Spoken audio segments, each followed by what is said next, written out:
apakah setiap tindakan yang berdasar nafsu selalu ada campur tangan syaitan? Iya, selalu ada campur tangan syaitan. Bisa jadi ada, iya, tapi sebenarnya keduanya terpisah. Bisa jadi ada, tapi sebenarnya keduanya terpisah. Iya, terpisah itu maksudnya begini. Ketika ada dorongan kita berbuat tidak baik, iya, apakah ini bisikan syaitan atau dorongan nafsu? Nah itu beda. Iya, bedanya di mana? Bedanya kalau bisikan syaitan, iya, itu hanya pada hal-hal yang sifatnya cabang. Iya, hal-hal yang sifatnya cabang. Bukan hal-hal yang menyangkut masalah urusan inti kehidupan. Iya, contoh, tiba-tiba ke masjid malas, itu bisa jadi karena godaan syaitan. Tapi kalau sudah enggak mau sholat sama sekali, syaitan enggak bisa. Iya, syaitan enggak bisa. Iya, saya pokoknya enggak mau sama sekali sholat. Itu bukan jobnya syaitan. Syaitan tidak mampu.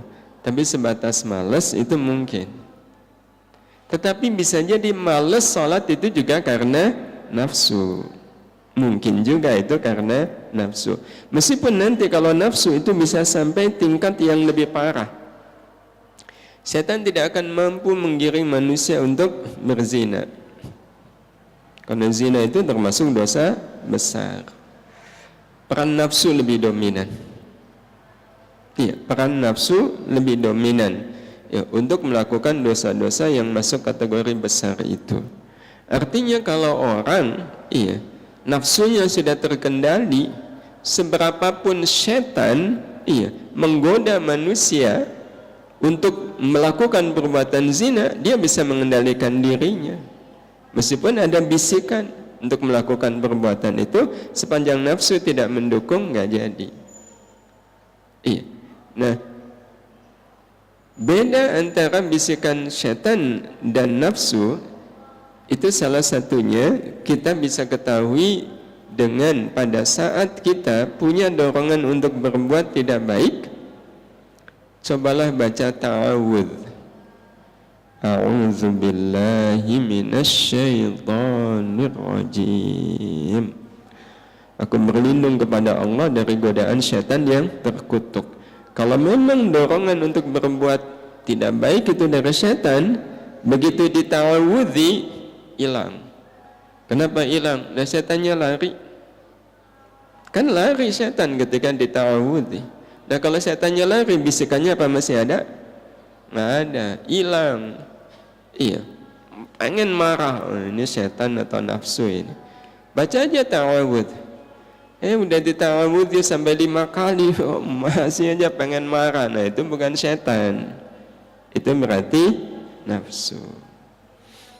Iya. Nah kalau nafsu nggak cukup dita'awudz, nggak cukup.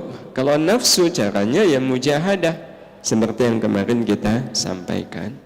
Mengapa saat nafsu tidak ada dalam diri? Mengapa saat nafsu tidak ada? Iya. Dalam diri kita juga harus waspada.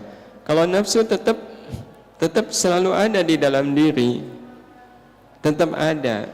Hanya kalaulah bicara soal waspada adalah pada saat biasanya saya kalau baca Quran dipakai berat nih, pakai berjuang dulu.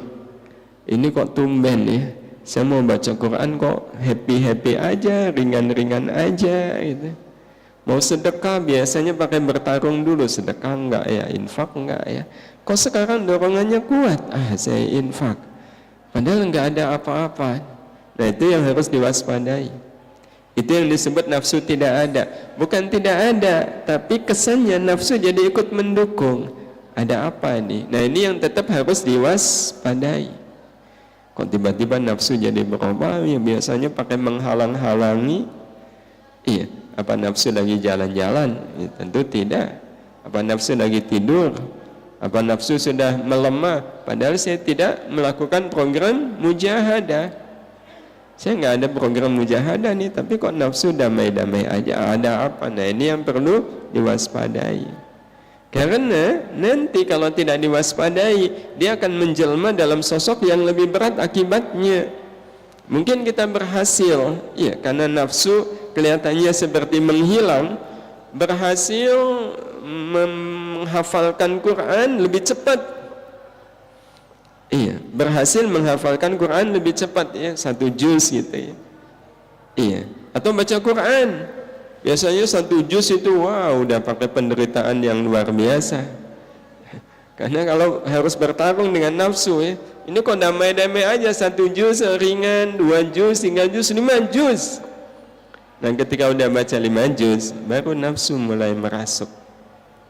Lihat, siapa yang paling baik di antara yang lain? Kamu. Yang lain tuh lihat, 1 juz aja habis itu terkapar. Kamu 5 juz, tapi masih kuat. Berarti kamu orang yang sangat baik. Nah, ini kan kalau tidak diwaspadai menimbulkan apa? Menimbulkan ujub, menimbulkan kebanggaan. Ya. Nah, habis itu nafsu bergerak lagi. Ya, kamu sekarang baca Quran udah 5 juz, padahal kan biasanya 1 juz. Jadi kalau besok nggak baca Quran nggak apa-apa. Ini masa berlaku baca Qurannya, iya, bisa untuk 5 hari ke depan. Jadilah akhirnya besoknya nggak baca Quran, besoknya nggak baca Quran, merasa bersalah nggak? Enggak. Nah itu berarti dia tidak mewaspadai iya, jebakan-jebakan nafsu yang setiap waktu bisa berakibat tidak baik.